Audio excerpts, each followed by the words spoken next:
មនុស្សច្រើនណាបងប្អូនបាទមនុស្សច្រើនណាបងប្អូនណាបាទពីមួយថ្ងៃទៅមួយថ្ងៃមនុស្សច្រើនទៅណាបងប្អូនណាបាទនៅលើផ្លូវបេតុងមួយខ្សែនេះបងប្អូនឲ្យតែលិចទឹកគឺមនុស្សបាក់មកលេងច្រើនមែនតើណាបងប្អូនណាបាទខ្ញុំបាទពេជ្ររតនាសូមគោរពនិងជម្រាបសួរដល់អស់លោកស្រីអ្នកនាងកញ្ញាអ៊ំពូមីមីលោកយាយលោកតាប្រជាពលរដ្ឋទាំងអស់ជាទីគោរពជាទីរាប់អានសម្រាប់ពីល្ងាចថ្ងៃទី27កញ្ញា2025ខ្ញុំបាទនិងក្រុមគ្រួសារបានចុះទៅលេងក៏ដូចជាទៅផ្ដិតរូបភាព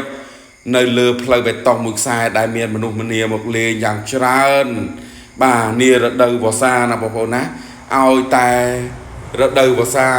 ហើយទឹកលិចនៅលើផ្លូវបេតុងមួយខ្សែនេះគឺបងប្អូនប្រជាពលរដ្ឋយើងនៅភូមិឃុំស្រុកខេត្តនៅជិតនេះ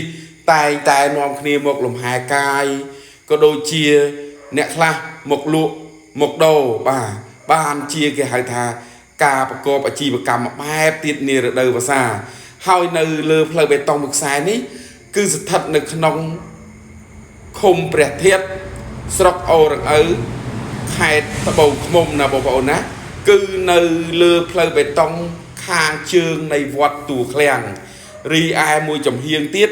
គឺស្ថិតនៅក្នុងឃុំពងរើស្រុកកោះស្ទឹងខេត្តកំពង់ចាមអញ្ចឹងសម្រាប់ផ្លូវបេតុងនេះគឺជាខណ្ឌព្រំសីមាខណ្ឌផ្ដាច់នៃខេត្តត្បូងឃ្មុំនិងកំពង់ចាមណាបងប្អូនណាបាទគឺគេហៅថាព្រំប្រទាល់បងប្អូនបាទ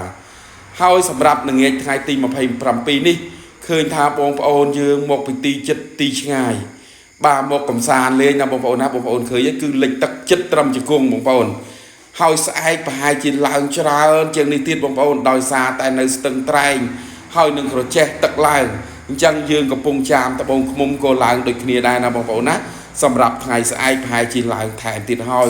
សំនឹងថ្ងៃនេះនៅខេត្តកំពង់ចាមត្បូងឃ្មុំនេះ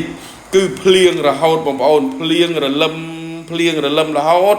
តាំងពីព្រឹកដល់ល្ងាចម៉ោង3ម៉ោង4ទើបរាំងបានខ្ញុំបានទៅលេងនៅផ្លូវទូឃ្លាំងនេះណាបងប្អូនណាបាទអញ្ចឹងបងប្អូនបើបានឃើញហើយសូមជួយ like ជួយ share ដើម្បីឲ្យបងប្អូនយើងត្រូវធ្វើដំណើរកាត់តាមផ្លូវនេះបានវៀងកុំឲ្យមកខកជើងណាបងប្អូនណាអញ្ចឹងសម្រាប់ផ្លូវទូឃ្លាំងនេះគឺឆ្ពោះទៅខាងទលេបិទពីទលេបិទមកទូឃ្លាំងកាត់តាមព្រែកជីកដូនម៉ៅកំពង់ឪជ្រឹងក៏ដូចជាព្រែកអង្គរហ្នឹងបងប្អូនអញ្ចឹងបងប្អូនបើដឹងហើយសូមវៀងបងប្អូនណាពីព្រោះផ្លូវនេះត្រូវបានទឹកឡើងលិចកាត់ផ្ដាច់មិនអាចធ្វើដំណើរបានទេបងប្អូនតលតែទឹកស្រកទើបអាចធ្វើដំណើរបានវិញណាបងប្អូនណាបាទហើយមួយទៀតសូមផ្ដាំដល់ពុកម៉ែបងប្អូនប្រជាពលរដ្ឋទាំងអស់ទៅលេងទាំងខ្លួនឯងទាំងកូនទាំងចៅសូមមានការប្រុងប្រយ័ត្នទាំងអស់គ្នាណាបងប្អូនណាបាទសម្រាប់គណៈពេលនេះខ្ញុំបាទពេជ្ររតនាសូមអរគុណសូមគោរពលា